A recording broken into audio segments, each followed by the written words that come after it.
Hey, what's up guys? Michael from Friday Breakdown. Trying to go live and see if I pop up here. Hope everyone's doing alright. Let's see if I can see myself on this thing. I always have a learning curve when I start going live because I don't do it often enough.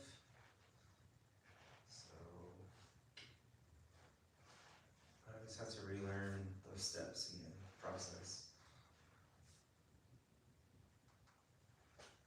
Let me double check that I am live. Yeah, looks like it. Here we go.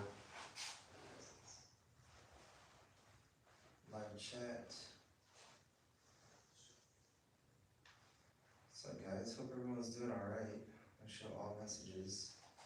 I'll be monitoring the chat here. I'm going to get some workout in, get some training in. So, I try to do, I haven't done some like typical traditional punches in a while, so I'll mess with that.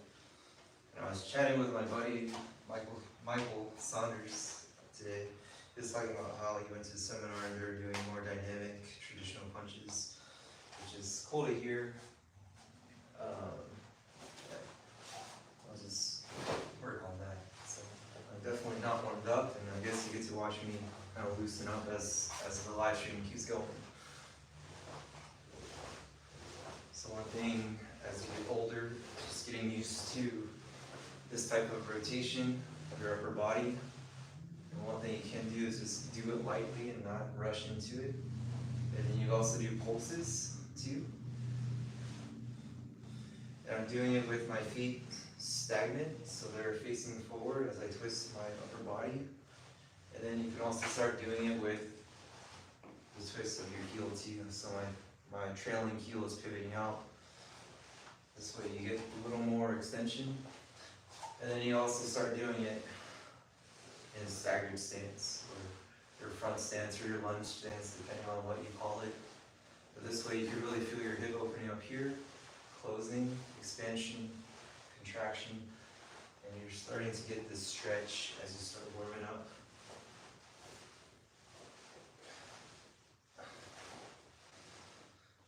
I always think about traditional punches, wherever you chamber doesn't really matter, but I always think of it as a piston, right? So any deviation off of that line is a chance for it to slow down or a chance for it to not be as efficient as possible. So if you look at this here, I'm always imagining rubbing my forearm against my floating rib, or wherever you are. So you should hear that friction of your gi, and that allows you to, it'll be like a mental trigger for you to make sure your elbow doesn't flare out. So a lot of people, they punch and they kind of flip their elbow out. But if you think like shortest distance between 2 points is a straight line, then if you look at my knuckles here and it comes out a little bit, it kind of curves to that, so it's not as efficient. And therefore, you want to think about straight line out. So it doesn't matter where you direct your fist, it still rubs against your side here.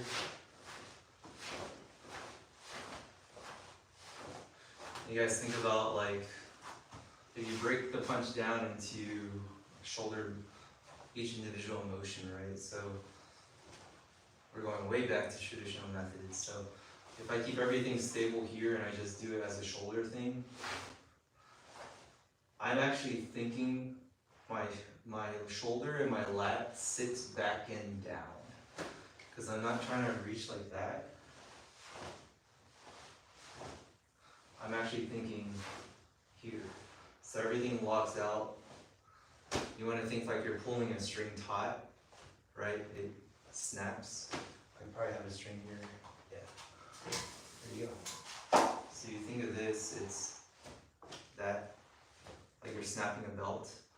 If you just do this and it carries forward, you're gonna have like an off balance going forward. Unless that's your intention, where you're trying to punch and use that momentum to go forward, right? Does that make sense? But if you're trying to think, how do I make the most efficient snap and the most efficient piston-like quality to my punch, I am going, the shoulder goes back and down. There's lat engagement here, right?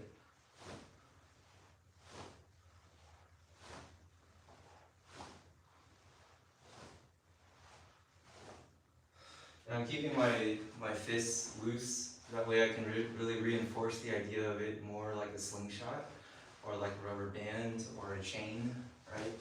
If you keep your fists tight here, there's too much tension going out, and you feel like it's stiff, too stiff on the way out. But if you think about, you're just kind of flicking that wrist out and making it solid upon impact,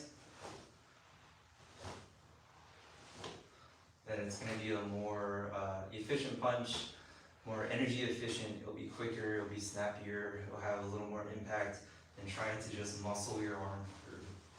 I see some comments in here. What's up, guys? Nicholas, karate has one good strike, why not switch sports? Axe kicks and that's it. Man, that's cool. Axe kick, I think about Kyokushin. Kyokushin guys have amazing axe kicks. I used to have a good one too. And I'm gonna pull something right now because I'm not stretched out, my pants are way too tight, but I love the inside out axe kick, which is great to go around someone's guard. You go here. So if you think somebody has their guard here, it's going around. So it's essentially like you're trapping something and going over the top, right? Like a hammer fist. I always think about that. And then the outside in is a great one for this, the one that's checking their chin, right? Because you think outside in, you're actually going to go over the top of that. So I always think inside out breaks the guard, outside in goes over the top of the guard. And then if you look up like Andy Hook, the blue-eyed samurai, back in like the Pride Kid 1 days, his axe kicks was amazing. He had crazy dexterity for it. You'll go outside in here, outside in, and inside out. But, I would challenge you, Nicholas, when you're saying karate has one good strike. If you look up, I know you're probably trolling, but karate has amazing elbows. I love the elbows in Uchiru. I love the knuckle punches in Uchiru as well. I love the knees. I love this inside oblique kick, the shovel kick that you see now a lot in MMA. John Jones does that a lot. Even like the question mark kick that you see in Kyokushin. Those strikes are amazing, and I see a lot of karate guys use those. Inside of the thigh kicks too in Kyokushin as well. Even the like this concurrent punch kick thing that you see in traditional Okinawan karate, you see that too when you grab on something and throw that kick up top. Like there's a lot of cool strikes in karate. What degree black belt are you? In Matsubayashi, I'm at 3rd degree, and then in Kobayashi, 2nd degree, and then 2nd degree Brazilian Jiu-Jitsu. What's up, guys? I'm watching the comments here. If you have any questions, shoot them my way. I'm gonna just continue doing some tutorials / training. Trying to go live a little more often. My last live was 2 weeks ago, which is not bad because the live before that was 3 months ago. So I'm getting a little better, trying to be more consistent with this. Looks like 21 people on this chat. What's up, guys? So I was breaking down like a traditional karate punch. So to review for you guys who just came on, you want that friction against your floating rib. That way your elbow doesn't deviate from the line. And then you want looseness. And I also want my shoulder to go back and down, so that way there's lat engagement here as I throw the punch out. And that's everything in the upper body is all I'm talking about right now. Not even including the hips or anything like that. If I keep everything down here stable, I'm thinking about a flick here. And then what I'm trying to do is corkscrew right at the very end. My first karate teacher when I was a little boy, always talked about it's more efficient to think like you're screwing into something versus you're nailing or trying to hammer something in, right? So I always think about that spiral motion when I'm here, right? So now once I add my hip in, I think of the hip, the arm as a piston and the hip as the engine, right?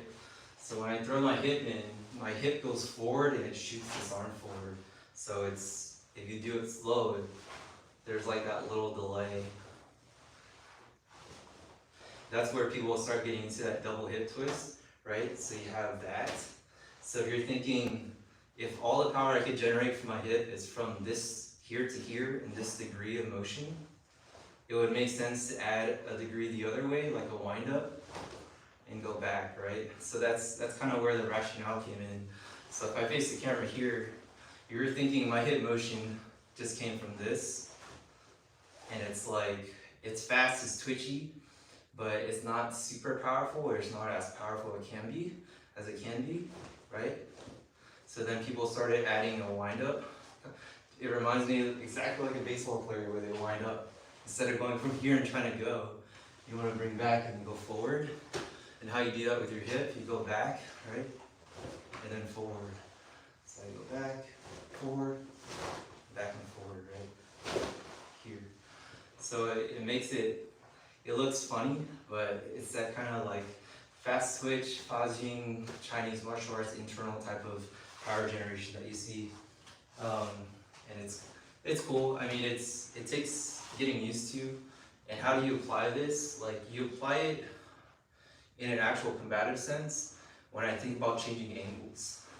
Like, no way you're gonna stand there and do this thing, right, when you're punching.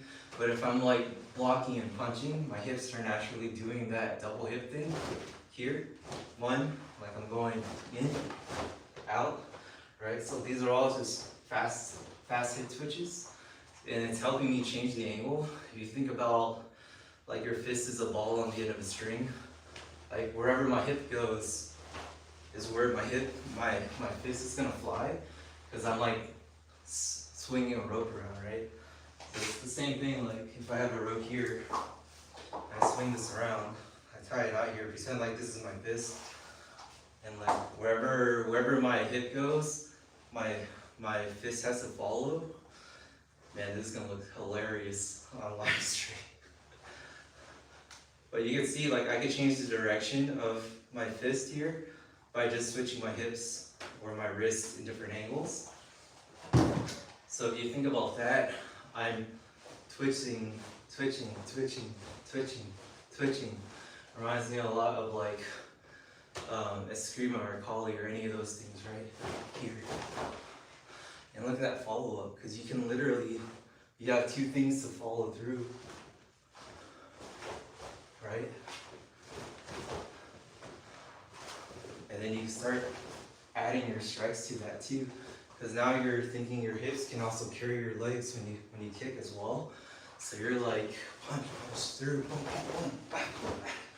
That's where all these fast hands, fast twitch type of styles come through, because then they start adding on to that, and then it gets a little more fantastical, right? Because there's no way you're going to be able to pull off a 6-move combo on somebody when they're actually fighting back.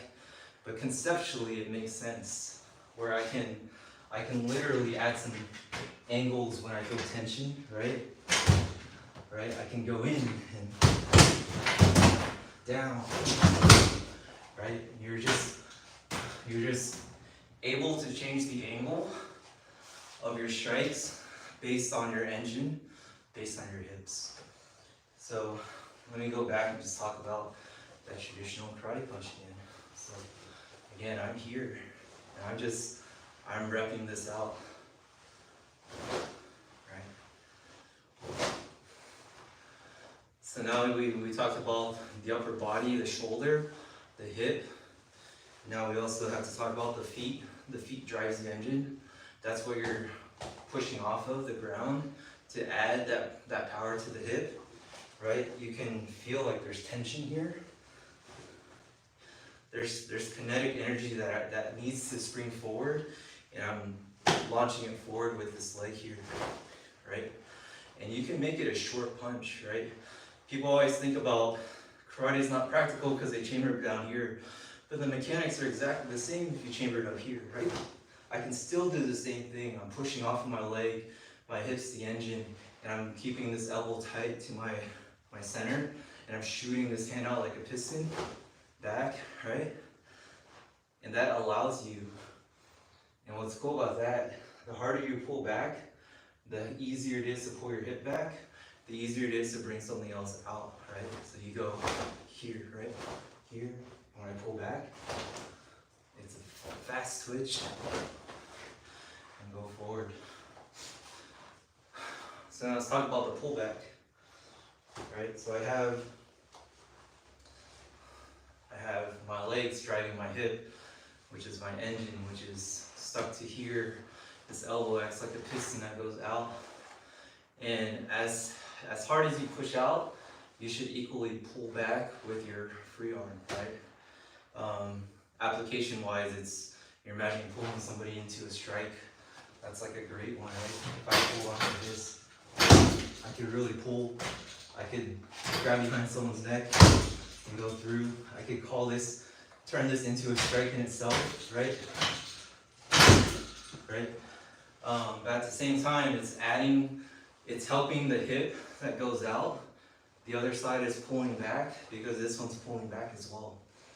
As you guys saw, like I warmed up by doing a lot of rotational motions, especially as you get older. You're gonna feel tension in your knees as you rotate, and then your lower spine, your hip, right? Your lower back. So being able to be loose and dexterous in those two areas will help you a lot. Even your ankles, I would say your ankles are big too.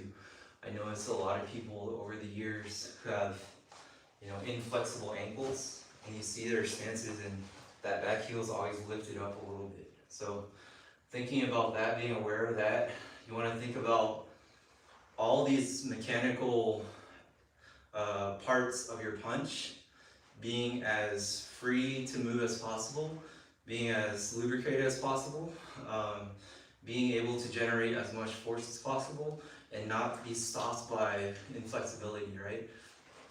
So if you imagine I had this heel up just because it's not flexible enough to have it straight down, and I try to do everything else, and I try to do everything the same, right? I'm missing the ability to push off my heel and transfer that to the ball of my foot.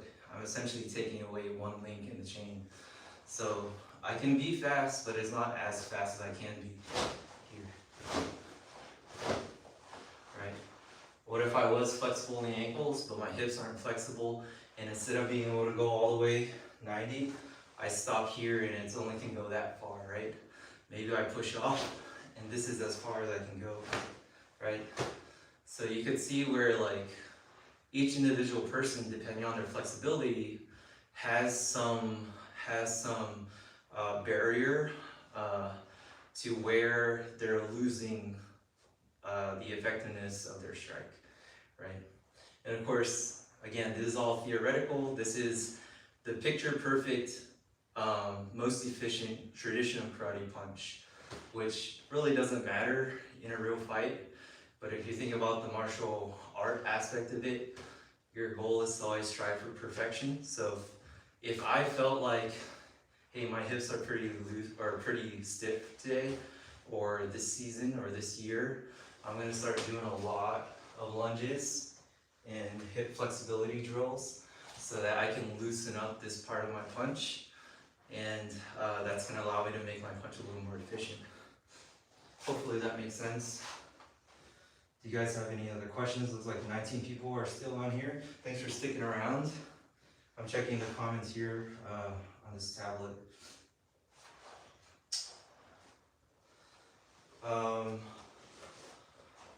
Yeah, striking's fun. I don't know what else to say about that. I've been grappling a lot lately. If you guys follow this channel and know I'm a 2nd degree black belt in Brazilian Jiu-Jitsu. I teach twice a week in that. And I see tons of parallels in those. Even, if you think about a traditional karate knife hand block right here, and I was talking about this earlier, the Shuto Uke, right? It's optimally created to be in this perfect angle, and you see it on the ground as well. I'm teaching half guard, bottom half, knee shield stuff this week. So if you imagine you're on the ground, you're keeping somebody away with the knee shield, and you have your elbow connected to your knee here. You're creating the perfect structure to keep the person away using your anatomical skeleton versus trying to push somebody away. And instead of stiff arming, you're like literally trying to bench them away. You're gonna get tired, and all they're doing is just laying on top of you and adding that pressure. They're not having to do any work, and you're getting tired, right? So if you're able to think about what are the structures I can create that are natural to me, how can I use those structures in everyday combat, on the feet and on the ground, and a shutouke is one of them, and that translates to shutouke on the ground too, like a frame, right?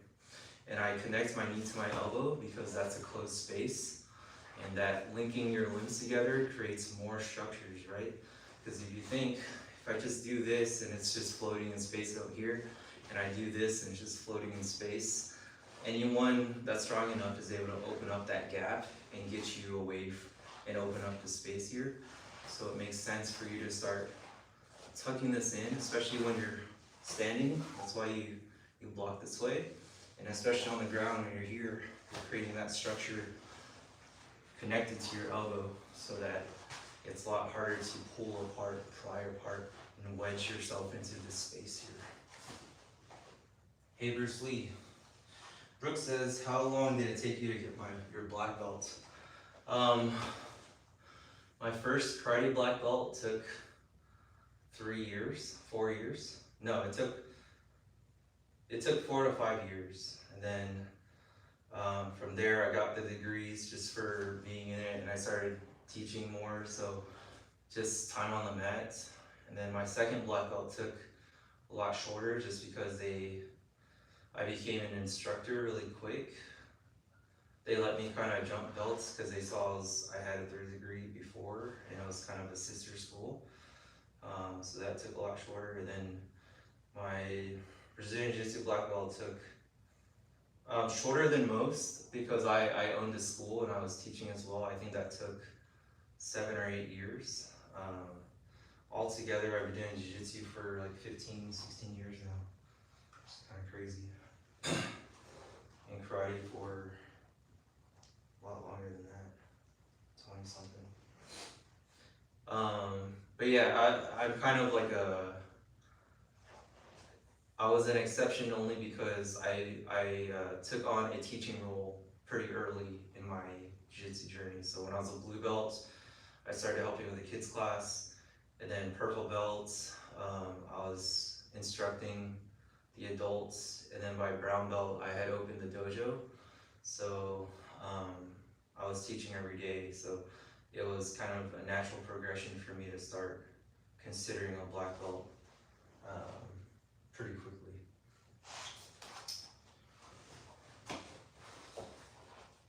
Yeah. John Keenan says, 007 says, hey Bruce Lee.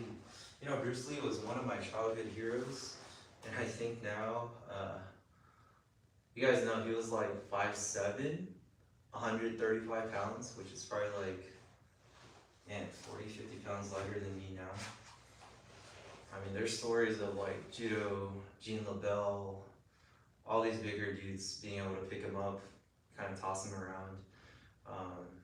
He was a pioneer. He definitely kind of brought the idea of mixing martial arts to the Western world. I still don't think there's an Asian actor in Hollywood that ever got to his level. From what I've seen and what I've read and all the history stuff I've seen, it really looked like he was a global hero,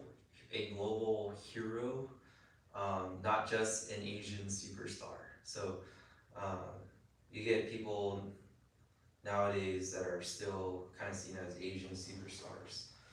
They still have that label. So Bruce Lee was definitely one of a kind, beyond once a lifetime, once in a generation, once in a history of humankind type of character. So I owe a lot to him in terms of my growth back in elementary and middle school.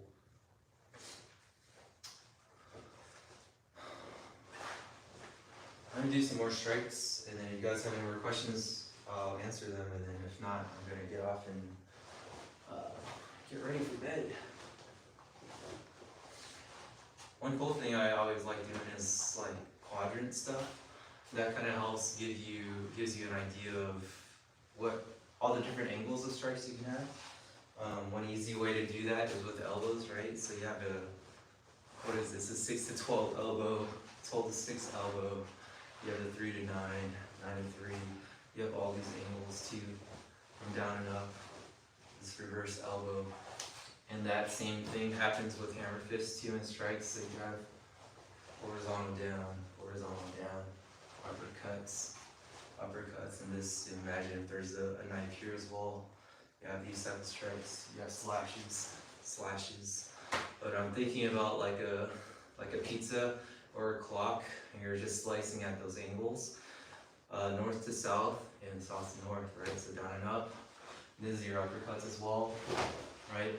And you can make it as modern as you want it to be, or as traditional as you want it to be. And what I mean by that is you can make it look very traditional, right? Or you can make it a little more modern, like a boxer, right? Start adding your angles in there. There's your hook, right? There's your back knuckle, or a rake. There's a rake going up, there's a Russian thing, right? There's a hammer fist going down. And then you start shadow boxing with it, that way you can really think about all these angles that you're doing. You go both arms too, here, down and up. You start mixing, open palm, hook, elbow, and you start thinking about all these lines that you're drawing with both sides, right? You could even add a forward, right? Back, or a T, or a circle, or both arms. But I'm just thinking about drawing lines in the room as I'm doing this.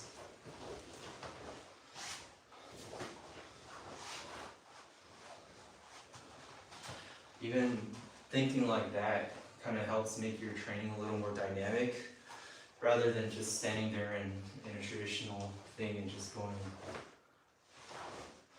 which there's a time and a place for it, but a lot of times you could just do that in the dojo, in a classroom setting. But if you're trying to get that extra work in by yourself, it makes sense to kind of be a little more organic about it.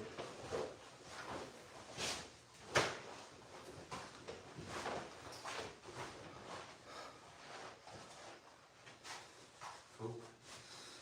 Alright guys, I think that's it. Take it easy, train hard, fight easy, catch you on the next one.